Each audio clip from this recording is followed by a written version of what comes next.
Why struggle while leveling your season starter when you can just walk through life unfazed?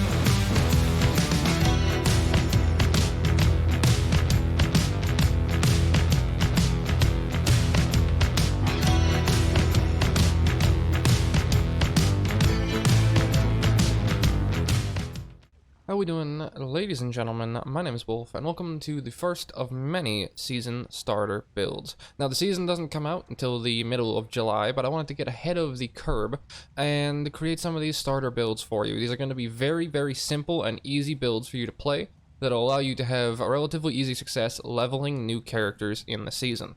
I will also then create the full build guide later on, as I'm going to be working on more of this character as we get into things. But first, I'm going to give you a little bit of gameplay, and then I'll give you a very quick rundown of the build and setup. So let's pop through here. I am on T3 at the moment, since I am leveling this character, and I am only level 47. I had one of my friends unlock the dungeon for me, and I have since been working my way through. So not only am I under-leveled for what I'm actually supposed to be at for this difficulty right now, I'm clearing it with absolute ease without having to worry. And I'm not going to pick up that protection shrine, because protection shrines actually have an anti-synergy with this build and make me completely unable to do any damage. So that might give away what the setup is, but yeah, I am having absolutely zero issues with pretty much anything, because I am building an unkillable walking tank. I've been having a lot of fun with this setup, I'll be honest with you. I've been experimenting around with a lot of the Barbarian options, and this one stood out to me as just the easiest build to play by far. And there's a lot of renditions of this setup, and I will be covering that in the later build guide once I fully refine it and optimize it a little bit later with some fancier stuff when I get to a higher level. But as I'm sure you're able to see, everything just kind of dies as I walk around. And that's going to be the concept I shall be working on refining.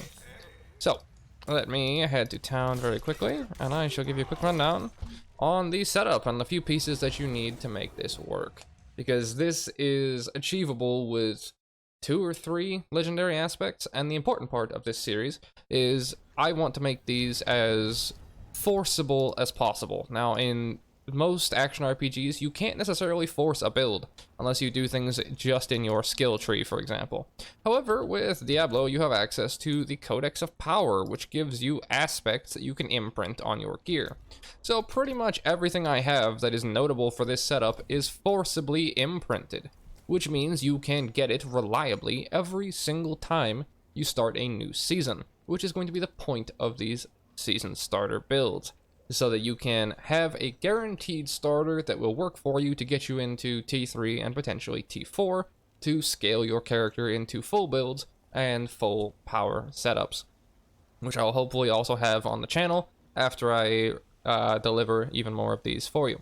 So let's start off with our character's setup here. Let's go into the abilities and explain how this setup works. So this is a Thorns Barbarian, and the most important pieces of this is going to be to get as much max life and as much Thorns as humanly possible. We're going to be running a Thorns Bleed setup, primarily focused around Rend and Flay.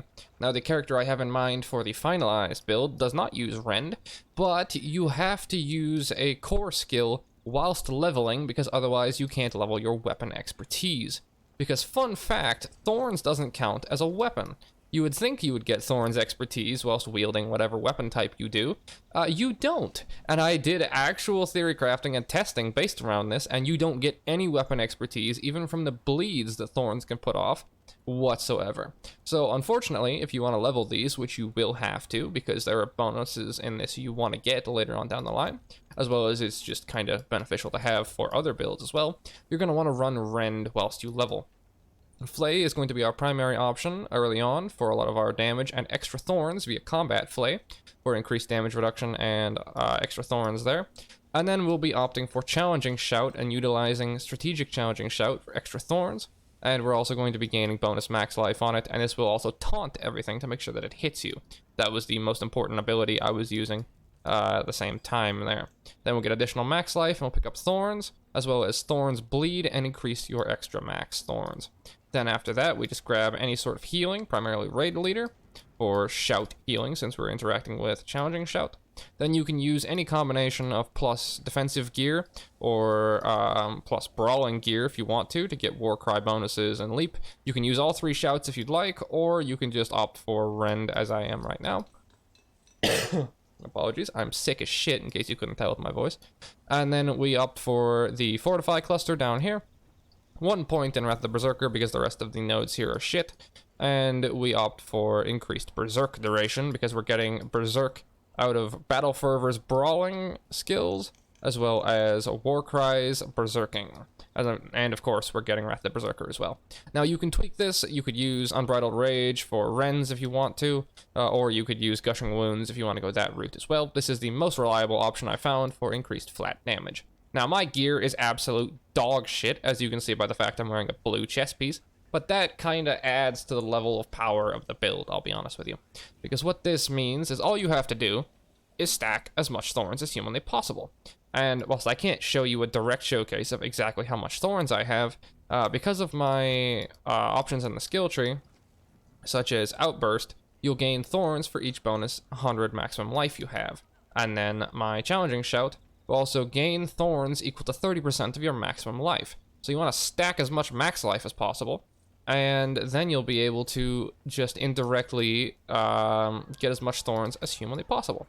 On top of that, this also allows you to get more thorns via putting the gems in. I did do a comparison between max life percent and just raw thorns gems, and thorns gems are actually better. Max life you think would math out, but I think it only maths out when you get to really, really high levels of max HP. I'll let you know on the fully refined character once I get to that point.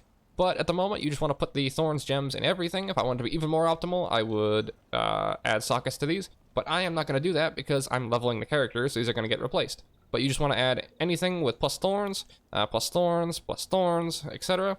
And then the imprints we're going to want to hunt down. If you press Y, go to Codex of Power, go Show My Class, and then go to Offensive, you can then find which ones you want. In this case, we picked up a Death Wish aspect, but if you don't have these unlocked just yet, look through, find the ones that I'm going to call out in a few seconds here, left click on them, which will pin them on the map, and then if you press M, it will show you where the unlock actually is, even if you don't have it found just yet, and it will allow you to go and hunt it down.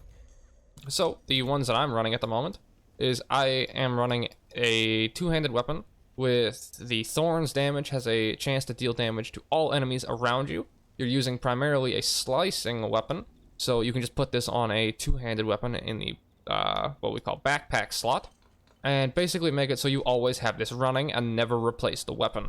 This is still level 31 weapon, I'm level 47. I'm still getting the benefit from it, because this is just a backpacked bonus, because with Barbarian, you get access to 4 weapon utilities, 4 weapon aspects, because this class is broken as fuck.